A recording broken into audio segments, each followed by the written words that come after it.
Assalamualaikum warahmatullahi wabarakatuh. Perkenalkan, nama saya Nurjana. Di sini saya akan mempresentasikan masalah suksesi dan konsep klimaks dari mata kuliah Ekologi Dasar. Nah, yang mana suksesi ini merupakan konsep dasar dari ekologi.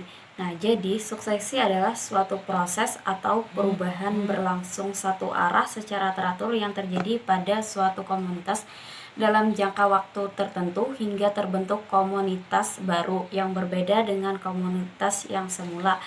Nah, terus juga suksesi ini terjadi karena akibat adanya modifikasi dari lingkungan fisik dalam komunitas atau suatu ekosistem. Terus suksesi ini terbagi menjadi dua, yaitu suksesi primer dan suksesi sekunder. Nah, yang mana selanjutnya adalah suksesi sekunder. Nah, yang mana suksesi sekunder ini terjadi apabila suatu komunitas mengalami gangguan. Nah, jadi mengalami gangguan baik secara alami maupun buatan. Nah, terus juga gangguan tersebut tidak merusak secara total tempat tumbuhnya organisme, sehingga dalam komunitas tersebut substrat lama dan kehidupan masih ada. Nah, sedangkan di suksesi primer tadi, apabila mengalami gangguan, maka gangguan tersebut merusak secara total, sedangkan pada sekunder ini tidak.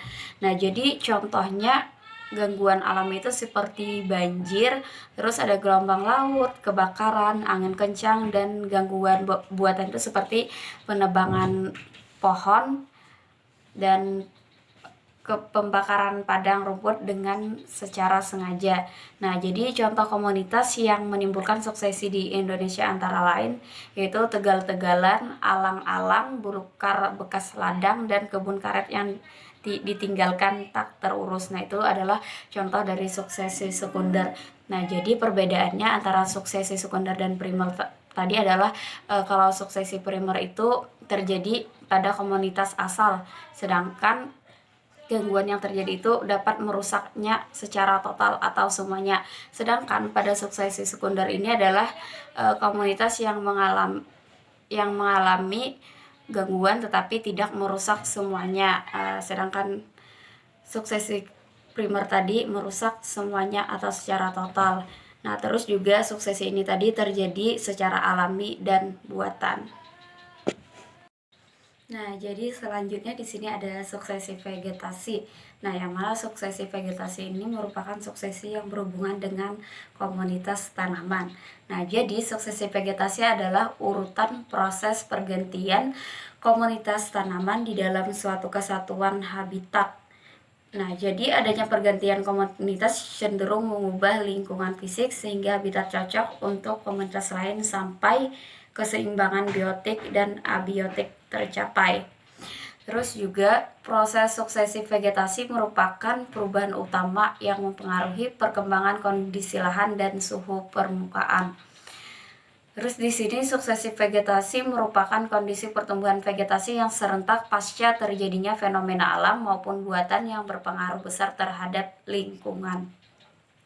Nah, jadi proses dari suksesi vegetasi ini terjadi secara berangsur-angsur atau bertahap-tahap. Nah, yang mana dari komunitas tumbuhan sederhana sampai mencapai dengan klimaks. Jadi proses suksesi vegetasi dapat menjadi acuan perkembangan kondisi lahan yang mengalami degradasi pasca erupsi gunung api. Terus apabila suksesi vegetasi maksimal, maka dapat diketahui kondisi lahan juga menjadi baik. Nah, jadi apabila suksesi vegetasi ini sifatnya maksimal, maka kondisi lahan itu menjadi baik. Terus proses sukses ini ditandai dengan peningkatan tajuk dan daun pohon-pohon yang dapat diketahui dari interpretasi citra pengindaan.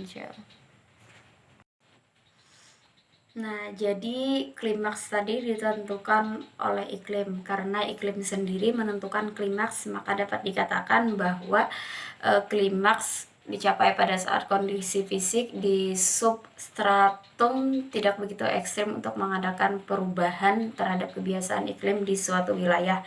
Nah, terus juga konsep klimaks mempunyai fase klimaks. Nah, jadi konsep klimaks ini memiliki fase klimaks. Nah, yang mana fase klimaks merupakan sistem stabil dalam keseimbangan antara lingkungan biologi dengan lingkungan non-biologi. Terus komposisi pada jenis klimaks tidak ada akumulasi tahunan yang berlebihan dari materi organik sehingga tidak ada perubahan yang berarti. Nah, terus juga setelah fase klimaks ada juga fase mandiri.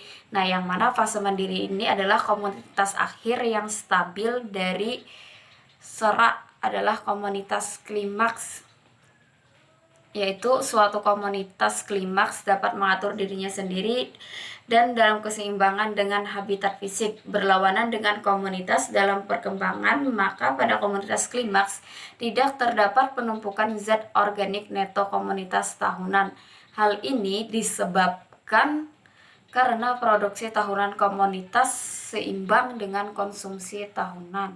Untuk suatu daerah tertentu dapat dikenal dengan adanya single climatic klimaks dan ada sejumlah edaphic klimaks yang tergantung pada kondisi lokal dari daerah tersebut. Nah, jadi tadi untuk menentukan di suatu daerah tadi terbagi menjadi dua, ada single climatic klimaks dan ada edaphic klimaks. Nah, yang mana single climatic merupakan komunitas teoritis yang dituju oleh semua suksesi dalam perkembangan pada suatu daerah, asalkan keadaan lingkungan fisik tidak begitu berpengaruh terhadap iklim lingkungan.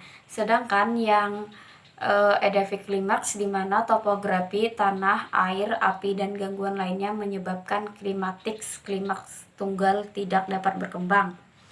Berdasarkan ide klimaks tunggal, setiap daerah hanya mempunyai satu klimaks di mana semua komunitas akan menuju ke sana meskipun lambat. Demikian presentasi dari saya, kurang dan lebihnya saya mohon maaf. Wabillahi taufiq wal hidayah. Wassalamualaikum warahmatullahi wabarakatuh.